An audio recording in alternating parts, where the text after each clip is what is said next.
pas. Attendez, juste, moi je vais vous Salam quitter, alaikum wa rahmatullah. Et frère, merci pour ton intervention. Vas-y frère, secrétaire, salam alaikum. Alaykoum salam wa rahmatullah wa barakatuh.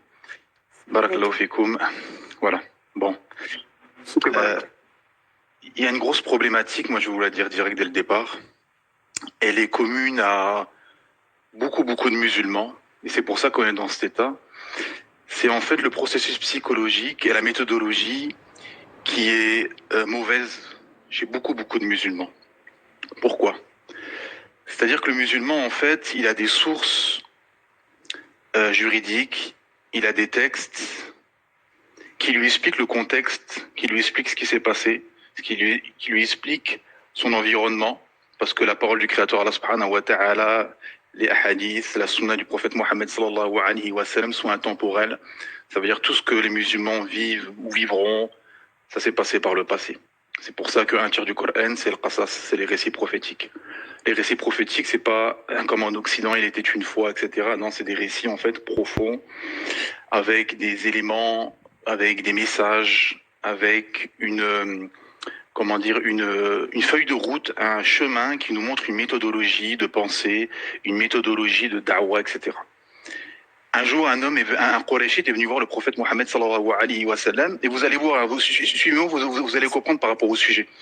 Un Qurayshi est venu voir le prophète Mohammed sallallahu alayhi wa sallam, il lui dit, on te propose tout. On te ramène les meilleures femmes d'Arabie, on te ramène les meilleurs médecins d'Arabie, tout ce que tu veux. Mais une chose, arrête ta da'wah.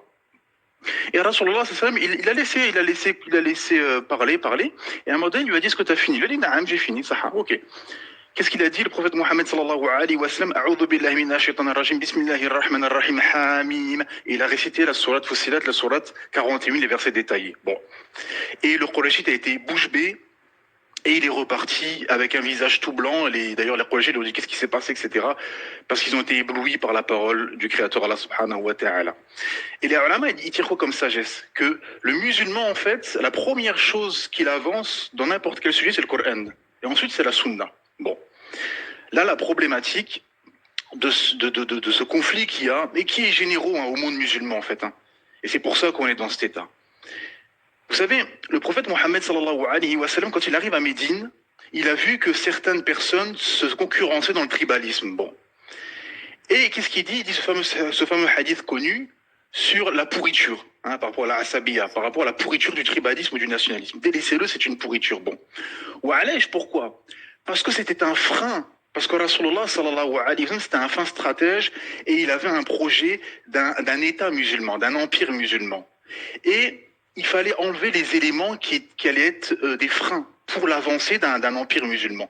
Et ce nationalisme, ce tribalisme, de se concurrencer en fonction de sa tribu, de sa nation, etc., était un frein, un gros frein. Et on le voit aujourd'hui pourquoi c'est une pourriture. Et on le voit aujourd'hui pourquoi c'est un frein.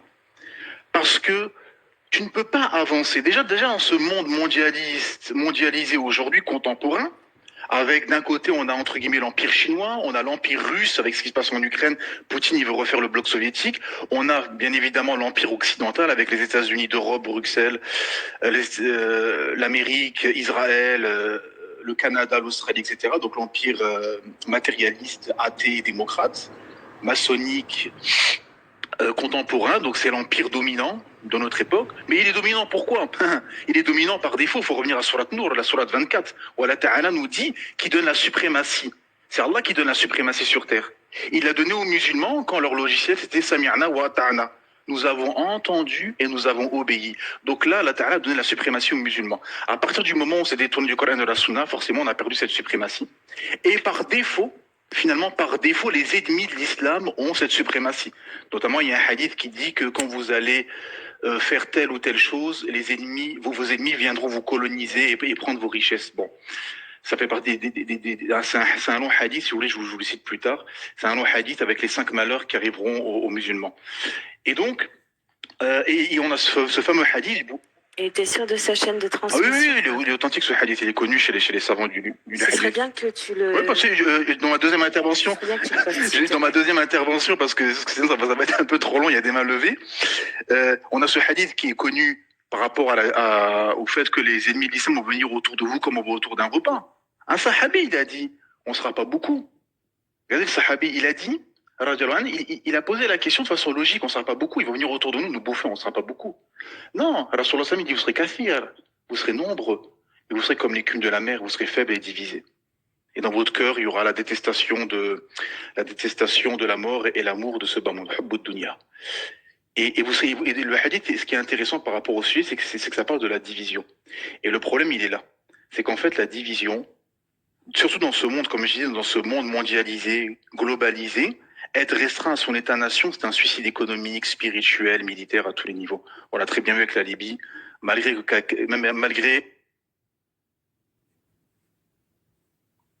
ouais, il y a eu une coupure d'eau. Pardon, erreur de manipulation. Je vais finir dessus pour laisser tourner la parole. Excusez-moi. Non, pardon. Désolé.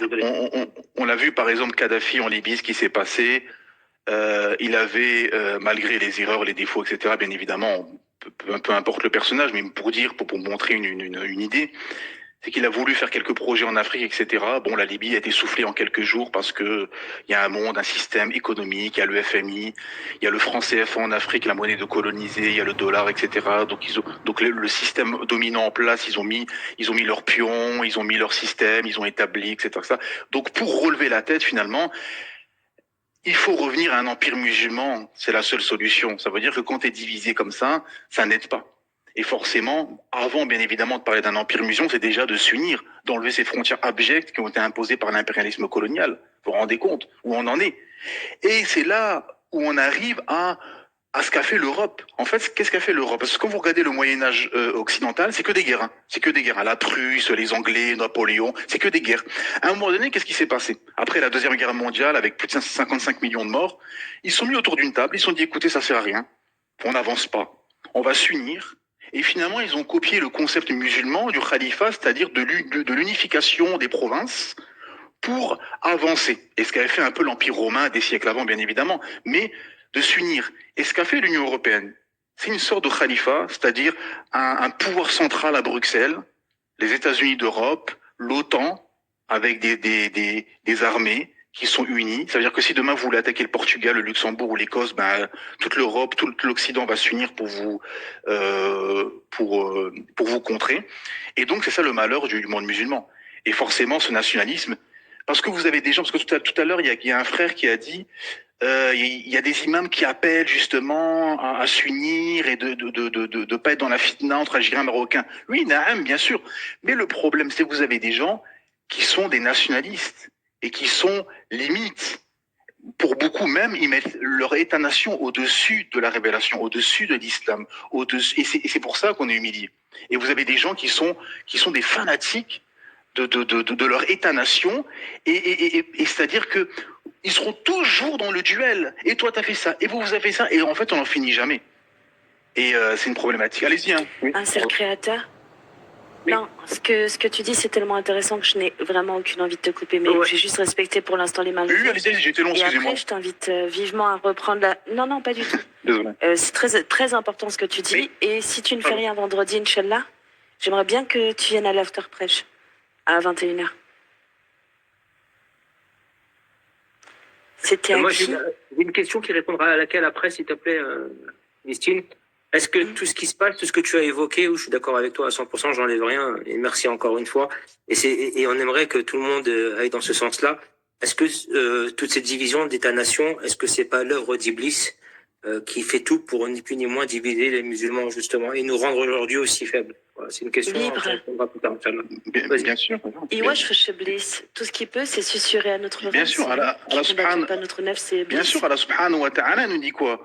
Wa'tasimu bihablillahi jami'an. Unissez-vous, restez unis, cramponnez-vous au câble d'Allah subhanahu wa ta'ala, ne soyez pas divisés. Hein, si vous prenez la suite du verset, c'est le verset 103 de la sourate 3.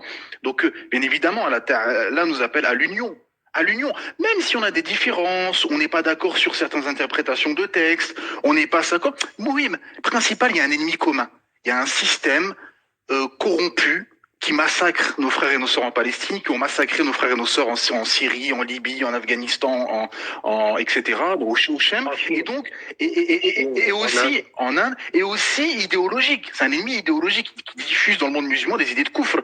de la laïcité, du féminisme, etc. Donc ça fait que c'est un danger, c'est un gros danger. Donc on n'a pas le temps de se diviser, on n'a pas le temps de se chamailler, vous comprenez? Donc là, il faut s'unir et Allah Ta'ala, il facilite. Barakallahu fikoum. Subhanallah, barakallahu fik. Il y a Ahmed. Voilà, regardez, c'est ça qui est intéressant, c'est ce qu'on entend à gauche, à droite, dans les spaces, etc. En fait, le problème, il est facilement identifiable, tout de suite. C'est qu'en fait, comment dire, on a un patrimoine extraordinaire. Déjà, on a la parole du Créateur, Allah subhanahu wa ta'ala, pas falsifiée, alhamdulillah. Parce que les précédentes législations, l'évangile, la Torah, les psaumes ont été falsifiés et les langues de révélation ne sont quasiment plus pratiquées. Bon. Donc, alhamdulillah, on a un texte qui est révélé, qui est la parole du Créateur, Allah subhanahu wa ta'ala, le Coran. On a la sunna de son messager, sallallahu alayhi wa sallam. Bon.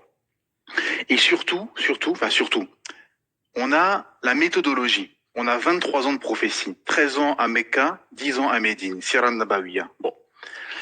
Et c'est pour ça, les ulama, vous savez, subhanallah, ils nous disent, revenez toujours à Sirah Nabawiya. Étudiez, regardez les subtilités, les profondeurs, etc., etc. Et quand on voit dans Sirah Nabawiya, qu'est-ce qui fait tout de suite le prophète Mohammed, sallallahu alayhi wa sallam, la méthodologie? Il fait ce qu'on appelle at-tasfiya wa at-tarbiya. La purification, l'éducation.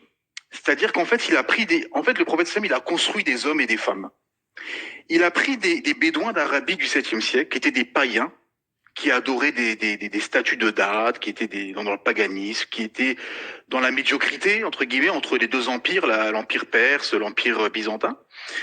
Et il a fait de ces bédouins d'Arabie les meilleurs hommes de toute l'histoire de l'humanité, au niveau de la sagesse, au niveau de la science, au niveau de la profondeur, au niveau de la noblesse, au niveau de la justice, etc., etc. Il les a construits pendant 23 ans. Il les a vidés de toutes les idées shirkiyat, kufriyat, les idées anciennes, et il les a remplis de l'wahi, de la révélation divine, de la lumière, parce que c'est une lumière. C'est ça qu'il faut comprendre, cette religion, cet islam, c'est une lumière. C'est pour ça que tout le monde se lie pour combattre l'islam, et que l'islam cristallise le monde aujourd'hui.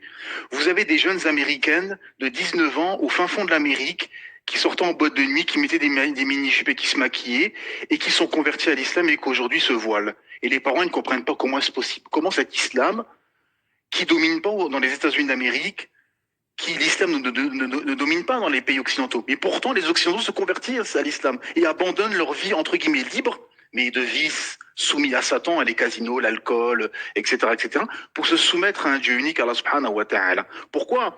Parce que c'est quelque chose, et cette religion, l'islam, elle dépasse les clivages nationaux, les clivages tribaux, les clivages familiaux. Dans des combats, vous avez eu des compagnons du prophète Mohammed sallallahu alayhi wa sallam qui se sont combattus face à des Qurayshites qui étaient parfois de la même famille, qui étaient bien sûr de la même tribu, mais qui étaient parfois de la même famille. Des compagnons sont battus face à leur père ou face à leur frère, subhanallah azim. Parce que c'est un niveau de désaveu total. C'est qu'à un moment donné, en face de toi, c'est plus ton frère, ta sœur ou ton père de sang, c'est un ennemi d'Allah s'il n'accepte pas le message divin. Et c'est ça aujourd'hui, et c'est ça, c'est ça qui a fait la force des compagnons, c'est qu'ils n'étaient pas soumis à une tribu, à une famille. Non, il y avait le message, ils ont accepté le message. Vous savez, le prophète Mohammed sallallahu alayhi wa sallam, quand il a fait le tour des tribus d'Arabie, pendant des années, aucune n'a accepté le message. Aucune n'a accepté le message. Il a été jeté, insulté, craché. Personne ne voulait. Parfois, il y avait des chefs de tribu qui disaient, bon, ça a l'air grandiose ce projet d'islam, etc., mais je suis pas tout seul à avoir le pouvoir. Salam alaikum. Un autre chef de tribu, oui, mais nous, on a des traditions qui sont contradictoires à l'islam. Salam alaikum. Le prophète Mohammed sallam, il avait besoin d'hommes et de femmes avec un grand H et un grand F qui étaient prêts à tout sacrifier, à se vouer corps et âme pour cette mission, pour la propagation de la lumière divine. Et quand on voit aujourd'hui la médiocrité dans laquelle nous sommes arrivés, justement, c'est dû à toute cette déconstruction. Bien évidemment, il y a eu la colonisation des terres, et pire que la colonisation des terres, il y a eu la colonisation des esprits. Et la problématique de la colonisation des esprits, c'est que si tu es indépendant depuis 50 ans, 100 ans, 150 ans, 200 ans, ça va rien changer. Tu seras soumis à l'ex-bourreau parce que comment dire, il t'a pris ton âme, il t'a volé ton âme, il t'a volé ton cœur, il t'a colonisé intellectuellement. Quelqu'un tout à l'heure a dit, ça fait quelques années que le nationalisme marocain est monté en flèche. Vous savez pourquoi? Et de manière générale, le nationalisme dans le monde musulman, parce que l'humain, il a besoin de projets. Il a besoin de projets rassembleurs, unificateurs. Et aujourd'hui, malheureusement, ce qu'ont trouvé les gens dans ces contrées comme projet, et comme combat idéologique, c'est leur État-nation. Donc ils se sont engouffrés dedans et ils se sont perdus. C'est-à-dire que s'il n'y a pas de projet grandiose islamique, et si les porteurs de cette lumière ne font pas ce qu'il faut et les gens ne suivent pas, eh ben les gens, qu'est-ce qu'ils vont se faire? Ils vont se disperser, et c'est ce qui se passe. C'est que chacun cherche un projet, une idéologie qui va lever comme ça en étendard. Et la problématique, elle est là. Et c'est pour ça, et je vais finir dessus, c'est cette construction qu'il faut, et que chacun à son niveau, qui fasse ce qu'on appelle at-tasfiya wa tarbiya, cette purification, se vider de toutes les idées anciennes. Et c'est pour ça, parfois, on dit, les convertis, par exemple, comment ça se fait, les convertis, ils appliquent, bon, pas tous, hein, bien évidemment, mais beaucoup de convertis, ils appliquent l'islam authentique de A à Z, etc. Oui, parce que beaucoup de convertis, ils démarrent d'une page blanche, en fait. Ils démarrent de zéro. Donc eux, ils commencent, ils sont, comment dire, ils n'ont pas cette carence de tradition, de mélange avec tradition, tribalisme, etc. Ils arrivent comme une page blanche. Ok, c'est quoi l'islam? Le Coran, il y a 5 piliers de l'islam, il y a 6 piliers de la foi, il y a les prières, il y a le ramadan, il y a ci, il y a ça, il y a le Coran, il y a la sunna, il y a les explications des savants, etc. Et il avance, et il avance, et il avance, et il s'incorpore. Et en fait, comme les compagnons du prophète Mohammed, sallallahu alayhi wa sallam, il va s'imprégner de l'islam en profondeur. Et le problème, c'est ça le malheur qu'il y a dans le monde musulman, en masse, pas tous, hein, mais pour beaucoup, c'est qu'en fait, on a imprégné un peu de tout. Et beaucoup de musulmans, vous les voyez, ils sont tous mélangés. Entre leur État-nation, entre leurs tribus, entre parfois de la sorcellerie, entre des coutumes abjectes, etc., etc. Et en fait, on a fait tout un mix et on est tout déconstruit. Et le travail qu'il faut faire pour tous les musulmans à l'avenir, c'est de se construire une identité islamique à partir de la base pure et vertueuse qui est le Coran et la Sunna. Voilà. Excusez-moi si j'étais un peu long. Barakallahu fikoum. Excuse-moi. Non, barakallahu fik.